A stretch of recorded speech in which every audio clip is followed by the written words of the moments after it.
So a bit about Megan and Lisa. They're both elementary education students. We had students from elementary ed, middle years, and secondary in the study, but these two were both from elementary education.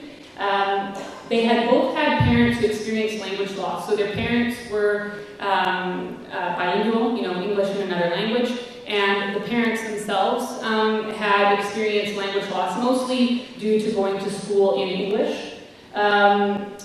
Lisa had some understanding of German, but Megan doesn't speak or understand French, but she has many first cousins who are bilingual French-English because they went to the Francophone school system. Lisa's from rural Saskatchewan, Megan is from urban Saskatchewan. Lisa was an older student, she had a family, she had worked as a teacher assistant and educational assistant prior to beginning her B.Ed, and Megan described herself as coming from a teacher of families, a family of teachers. Lisa completed her internship in rural Saskatchewan, in a town that was close to where she grew up, and Megan interned in urban Regina in a core neighborhood.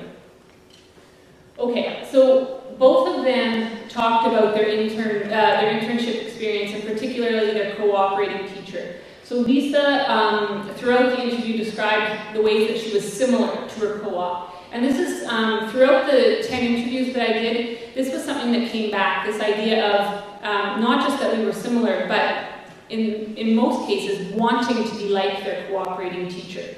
So Lisa points out we're very similar in the way that we run the classroom and organize stuff and planning. And Megan, my co-op was great, and any ideas that I had towards helping the children in this sort of way were received really, really well. We worked together a lot. She identified herself as Métis, I think. So Megan, throughout the interview, talks about this idea of her cooperating teacher being really open to her ideas. And I'll show you some more of that in a moment.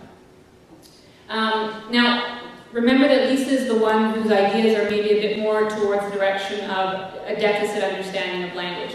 And so I don't want to actually spend too much time there because I want to sort of highlight what Megan is doing that looks a little different. But this is some of what Lisa's interview excerpts look like. So this idea that there was something going on in the home that was not contributing to success. So I don't think there's a whole lot of support in the home. So when she was talking about the students, she sometimes blamed the family life. And so I won't spend too much time there. I think I'll just move on to Megan. So Megan, I'll leave this up and you can look at it. But basically, Megan talked a lot about the things that she would do to support the students. And it didn't always look like what was current practice in the school. So in this instance, she's describing that there is a child in the classroom who was seeing the speech and language pathologist to develop that sound, that TH sound. And that's a sound that doesn't exist in lots of languages, so sometimes it's a sound that learners of English will struggle with a bit at the beginning as they start to develop it. Usually it comes with time, it's not something to be too worried about, but this particular student was going to see the speech and language pathologist to develop that sound, and they had a sheet that she was supposed to practice.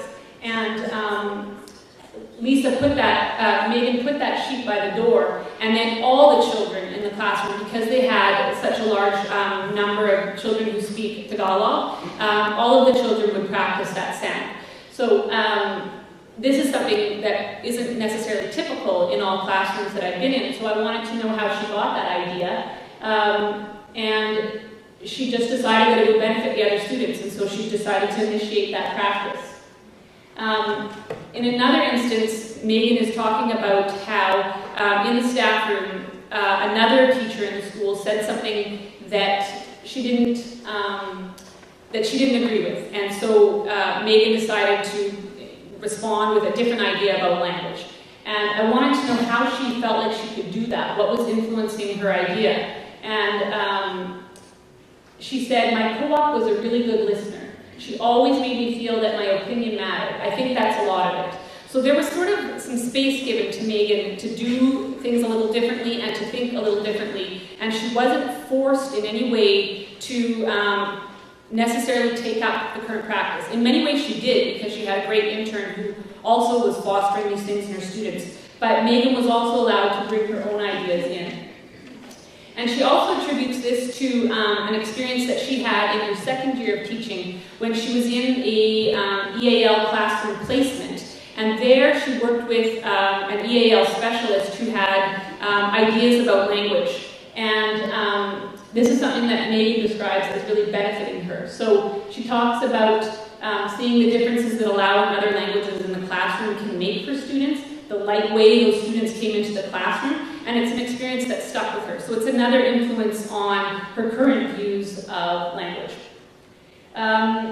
So here are other students from the study talking about the influence of the cooperating teacher. So we're very similar. Here's a student saying, I felt pressure at first. I felt like I was starting to conform to how he was teaching. And my co-op was amazing. I loved her. We were very similar. So this idea of aligning your practices and your ideas with your co-op, it's not necessarily a bad thing. It can be a very good thing. That's part of the experience. We want our interns to be mentored.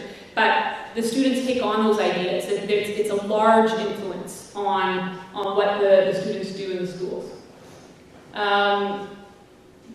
There's also this idea in the data of the field experience versus the university. This idea that they can't be the same. You have to reject what happened. That happened at university. That's okay in university, in theory. And that's not necessarily wrong. But it might also give students the ability to reject some of the ideas that they don't agree with, and that can be dangerous. So, conclusions from the study, and then I'm going to go back to the IPP.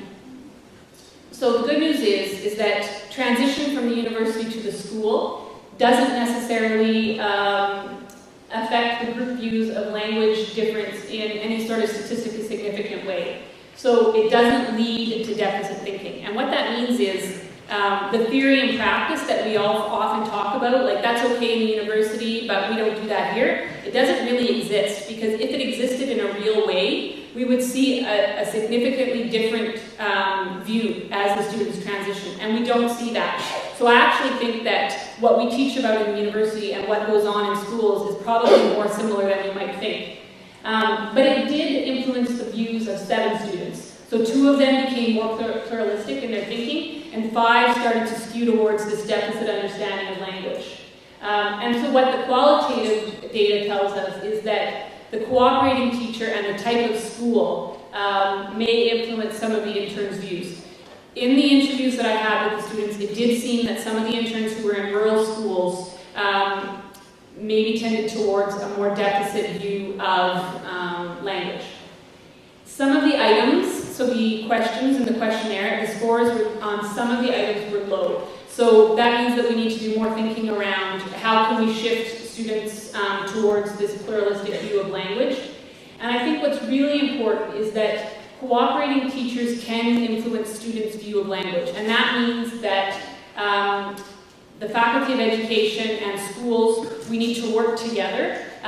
We can't foster effective communication in future teachers working separately. So it's really important that we are all committed and working together. Otherwise, the potential for failure in this area, I think, is quite strong.